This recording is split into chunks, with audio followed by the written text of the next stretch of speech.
Over the past several years, on a global scale, we've seen a spike in the number of mass revolutionary movements in countries that have been ravaged by foreign imperialism like Sri Lanka and Kenya, all the way into the heartland of imperialism itself, with the movements that swept through France in 2023, back to BLM in 2020. Really, these are the first warning shots of a new revolutionary epoch that we're passing into, an epoch of wars, of crises, and of revolutions, and most importantly, of mass changes in consciousness. So already we're starting to see the effects of this here in Canada.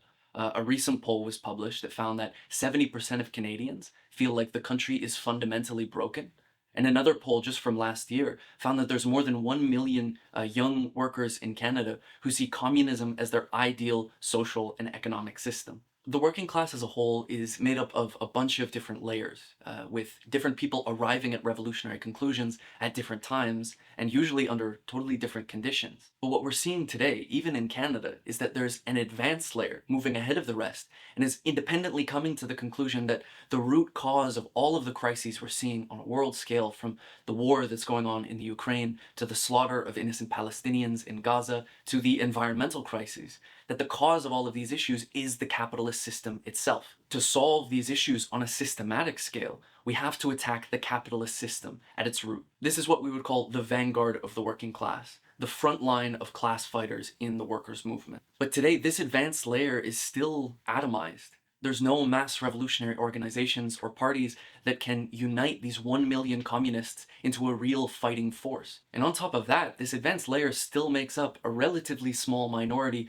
of the whole working class. Now, fundamentally, this is why we founded the Revolutionary Communist Party here in Canada and the Revolutionary Communist International on a world scale. We have to become the party of the revolutionary workers and youth from all over the world. And to do this, we have to integrate with and win over this advanced layer of people arriving at the ideas of communism, and teach them in practice to win over their colleagues, their peers, their classmates, their friends, their neighbors, the rest of our class to the revolutionary communist program. And we're not starting from scratch with this. We have more than 200 years of revolutionary history that we can draw lessons from.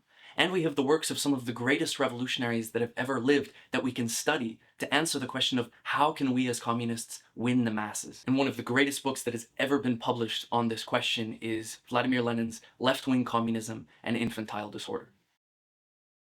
At the time that Lenin was writing Left-Wing Communism and Infantile Disorder, Europe had just been devastated by the First World War, and it was in the midst of a series of revolutionary movements in one country after another. In Russia, the Bolsheviks handed power to the Soviets, made up of delegates elected by workers and peasants from all across Russia. But in Germany, Italy, France, Britain, the leaders of these struggles ended up handing power back to the capitalists and the imperialists. At times, they even helped to crush the workers' movement to prevent it from going too far beyond what they were willing to fight for. Now, at the end of the day, these so-called socialists, the Bernie Sanders, the AOCs, the Jagmeet Singhs of the 1910s and the 1920s, had no faith in the working class and its ability to change society. They had essentially made their peace with the capitalist system and were willing just to fight for whatever piecemeal reforms they could win from the bosses and from the bankers. And so, at that decisive moment in history where capitalism could have been overthrown once and for all, they stepped into the position of being its last line of defense. So among millions of workers across Europe, this led to a feeling of mass betrayal and disgust. And so communist organizations were forming in one country after another, sometimes as mass forces in European politics, trying to replicate what the Russian Bolsheviks had accomplished in their revolution. But these young communist organizations had really no perspective for how to win over the rest of the working class to their ideas. A lot of the young, inexperienced leaders of this growing communist movement were frankly quite impatient. They were willing to denounce and to reject anything that they associated with capitalism or with the betrayals of the old leaders of the workers' movement. And so they did things like boycotting parliamentary elections. They would break away from the mass unions that had been built up over decades to form their own red unions. And in the process, they inadvertently isolated themselves from the rest of the working class that was yet to arrive at revolutionary conclusions. So this vanguard, this advanced layer in the workers' movement at this period in history, was really learning all of the worst possible lessons for how to lead revolutionary struggles and win the rest of the working class. And it was specifically this that Lenin was arguing against with his book Left-Wing Communism and Infantile Disorder. He was trying to prepare these revolutionary organizations for the next wave of revolutions that was going to come. The first point that Lenin really emphasized in his book was that it's not enough to have a healthy hatred of the capitalist system. As revolutionaries, we also have to understand the system itself, and most importantly, how consciousness develops in the course of events. We need to be able to enter into a dialogue with the masses and use every possibility, every opportunity that comes to us to raise their sights above just the day-to-day struggle, to the need to fight against the capitalist system altogether. First and foremost, that means that as revolutionaries, we have to go where the masses go. So if workers are organized in a trade union that's traditionally been led by right-wing or even reactionary leaders, we have to be able to bring our ideas into these places to create a countercurrent of our own and to give workers an alternative to just the status quo leadership that exists. If workers are looking to an election to parliament to try to address some of the problems that have been produced by capitalism, then we have to be able to use this as a platform to project our ideas to millions of ordinary workers who we would never be able to meet on any other basis. That doesn't mean that we have any illusions about being able to elect communism in through the ballot box, but only that we have to take every opportunity that we can to raise and to defend our ideas in the movement as it exists. We can't just be isolated communists floating around in empty space with the right ideas.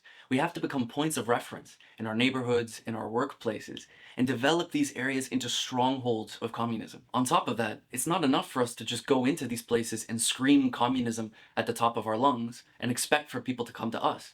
Communism is the most slandered and misrepresented word in the English language. We have to be able to meet workers where they are at, to understand the issues that are affecting their lives and what's politicizing them, and use these as opportunities to enter into a dialogue with them and to raise the need for a revolutionary communist program. So the question that we should always be asking again and again in the back of our minds is, what would it take to solve this problem on a systematic basis? If we're talking about the cost of living crisis, we can raise the need for guaranteed employment for all workers, for wages that are tied to inflation and the cost of living, and even the need to nationalize and democratically control the banks, the grocery store chains, and all the other industries that dominate our lives on a day-to-day basis. If we're talking about the slaughter of innocent Palestinians in Gaza, we need to draw out the fact that our own ruling class at home has deep and long-standing connections with the imperialists both in Washington and in Tel Aviv.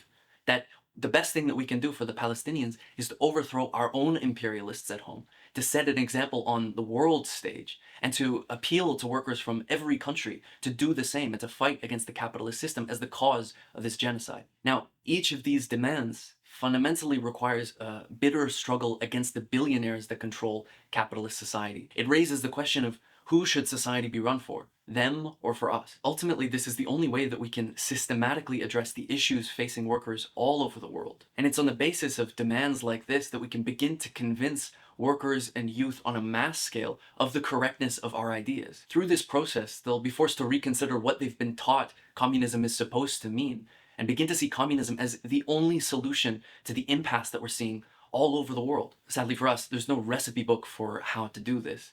At the end of the day, it's really an art form, and like any other art form, it requires practice and studying how it's been done in the past in order to master it. What we need, on the most general level, is an ironclad conviction in the ideas of communism and in the revolutionary potential of the working class of the world. And we need to pair this with the utmost flexibility and creativity in how we raise and defend these ideas in the movement as a whole. Mastering revolutionary tactics is not an easy task. We are fighting against the most powerful ruling class that has ever existed. But today, this is the most important and pressing task that exists on the planet. So with a determined effort by studying and practicing the art of raising these ideas in the workers' movement as a whole, we can grow from thousands to millions of organized communists here in Canada. With that, we can become a real point of reference in Canadian politics when mass movements erupt across Canadian cities. And finally, if we've done our work of preparing well enough, we can lead the revolution that will topple this degenerate system once and for all. So, if you're looking for a place to start, we recently published an episode on left-wing communism on our podcast that goes into the book in depth. And I would also encourage every single communist to buy a copy of this book through our bookstore and to get to work studying it for themselves. And of course, if you haven't already, join the RCP and help us build the forces of communism here in Canada and around the world.